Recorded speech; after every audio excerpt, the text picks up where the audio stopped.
Hey everyone, what's up? This is URI'S for Guerrilla Poker, and in this video I want to talk about Ali Imsirovic. Ali has recently been accused of cheating and multi-accounting and using real-time assistance. I wanted to give my 2 cents because I have played against him in the past online at high stakes. So kind of to read through the thread I saw on Twitter, Alex Foxen is saying, poker blacklist can't come soon enough. Ali is banned from GG Network for multi-accounting and real-time assistance. Real-time assistance, for those of you who don't know, means he's using help from a computer or a chart that is against the terms of service of the site he's playing on. Multiple degrees of severity for real-time assistance there. It might be having a pre-flop chart open that you're not allowed to, and it might be running a solver as you're playing hands. I've witnessed numerous chip dumps to horses and many suspicious changes in play from people known to be his horses when deep in online MTTs. And Alex continues and says that Ali is known as a cheater to almost all in the high roller community. However, without much ironclad proof, most stay silent. And after watching this hand on stream, enough is enough. Hand is in question, and the idea is that after opening the cutoff, he kind of glances to the left as the guy next to him is peeking at his cards. I think Alex thinks that Ali saw his cards and then made a post-flop decision based on these cards because the cards were Ace of Diamonds 5, and Ali bet with his Ace 9 on 6-4-2 monotone, got check raised, and decided to 3-bet bluff, which is a pretty crazy play, not solver approved in any way, but if you know the Ace of Diamonds and a 5 are out of the deck, it makes more sense. Funnily enough, Ali showed up the next day after this went on the internet, probably wearing glasses, so you couldn't see him peeking. Now, I'm not going to comment on this. I don't know if, glance to the side, is that peeking or is that, just eyes moving because the action is on the other guy.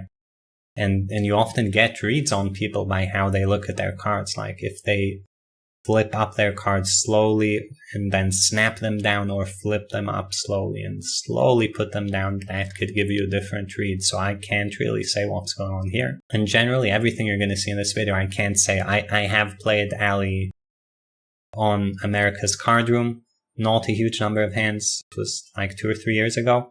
I got the impression he was very, very good, and if I had to guess back then against me, he was not using assistance, at least not in every hand he played, because some of the hands felt very humanly played and had some inaccuracies. But of course, this means nothing in the grand scheme of things. Maybe he was using assistance sometimes, maybe he was using it on a different site. I really have no idea. I have been told by reputable people who I trust that they strongly think he was cheating, but again, no proof, no one's coming forward, so all we can do is speculate. But yeah, let's look through the hands. I have marked the more interesting ones. We'll quickly go through them. I'm going to talk about these from Ali's point of view. This is like a 5-10 rat hole table. You guys see I'm sitting with $9,400. You actually buy in here with 100, so was doing fairly well. He limps Queen 10, 20 deep. Get this board and he checks back. To me, this makes perfect sense intuitively because it's a limped pot.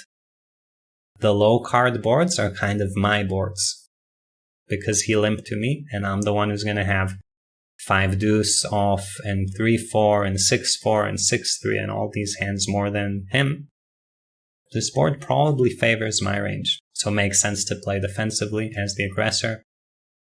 Turns at 10, I lead and he raises, and here I shove and he calls. This seemed like a mistake in my eyes. I don't have current 20 big blind deep configurations in a solver to double check.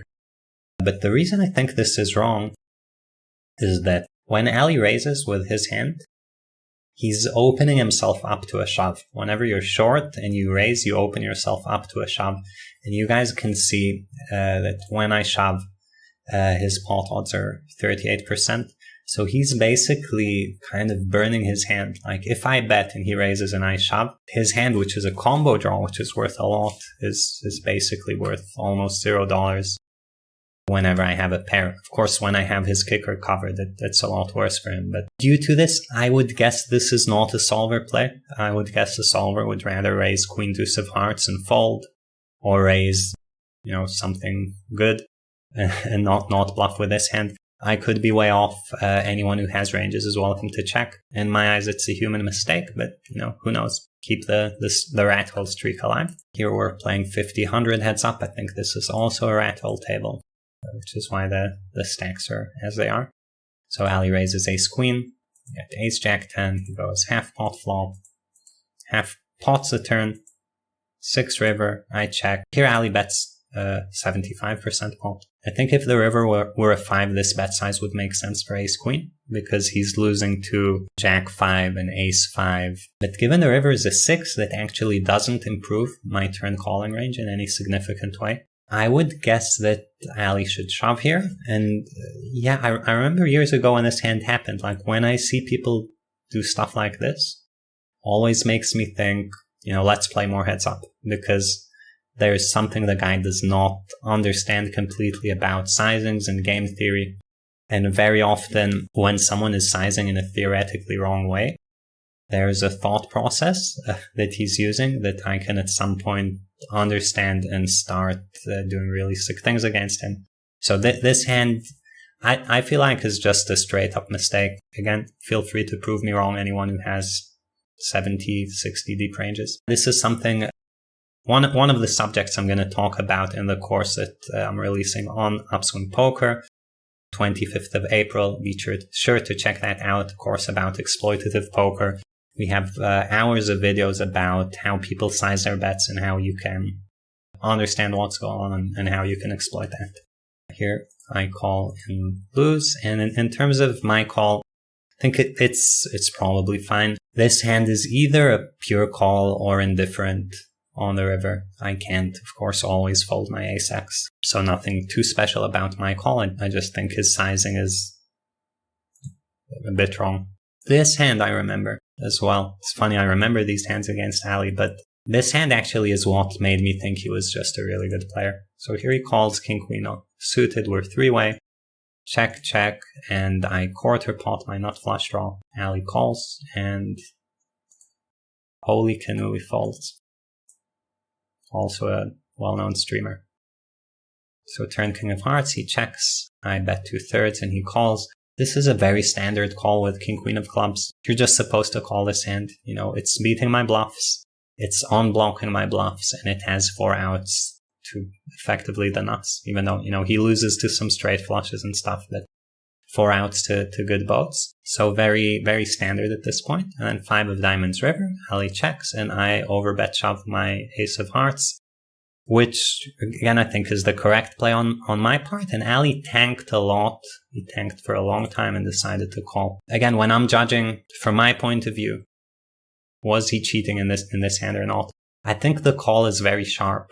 Like this hand is supposed to mix calling in this situation, again, because it doesn't block any bluffs. It's not like I'm doing this with a jack of hearts, so having like jack of hearts, 7 of hearts is not any better than king of clubs, queen of clubs. The hands are identical because my range is just ace of hearts something. So as long as you don't have something in your hand, you're fine to call. A lot of people might not realize that. So yeah, I gave him a lot of respect for this play.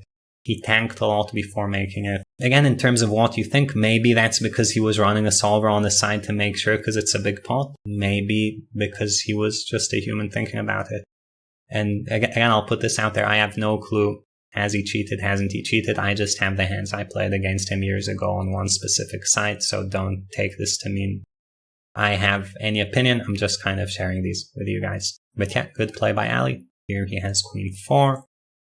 We're 15 deep, so I limp call aces, set the trap, nice board, usually tough to get action on, and Ali half pots flop, and shoves the turn, and this to me also seems kind of blundered and very human.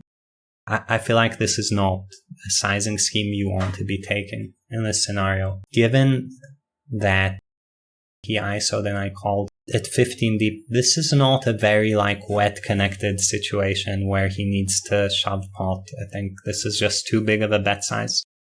you want to split your range into betting twice. Of course, maybe solvers would do this, and if someone simmed this and this was a GTO play, I would be suspicious. On the surface, it looks like just a mistake to me. Here, this is just a painful hand. We'll skip through it. I tried to check back a good hand, and he check shoves the river with a nut straight. This is actually not too interesting. I think he played this fine. And last hand, I min-raise ace-7 off, 10-20, we're 40 deep. Min bet flop, he calls king 6, check turn, and Ali pots the river. And this is a spot, again, if anyone watching has 40 deep ranges to take a look through. I feel like this is a very non-intuitive sizing to go with king 6 here, to go pot. I would expect most people would go something smaller. Queen improves a bunch of my hands, plus it's a monotone board on a flop, so I could easily just check back a good king at some point. So again, if this were optimal play, I'd be more suspicious about cheating going on in these hands. I don't know that it is. Again, intuitively, it just feels like a slight error to me. Like he is overplaying his hand, but I'm not sure at all. So that wraps up the hands I played against Ali. Like I said, my feeling as we were playing was that he was very good, very sharp. Was he cheating? Wasn't he cheating? I'm not gonna know. Anyone who has real information about this, I would appreciate if it were shared. This is something that could save people money. For example, had I known he's cheating, I would not have played against him. And obviously, if he's cheating, I'm a big underdog, playing him heads up for lots of money. Yeah, anyone who has any information would appreciate if you share. Feel free to link videos, Twitter posts, whatever, in the YouTube comments. Hope you guys enjoyed the video. Check out my new course on Upswing launching April 25th, Elite Cash Game Exploits. It's a really good course, over 25 hours, over 500 pre-flop charts. There's a special app, lots of live play videos, player analysis, tons of good stuff. I'm going to post a preview of the course soon. Check it out. Hope to see you there. See you guys next time.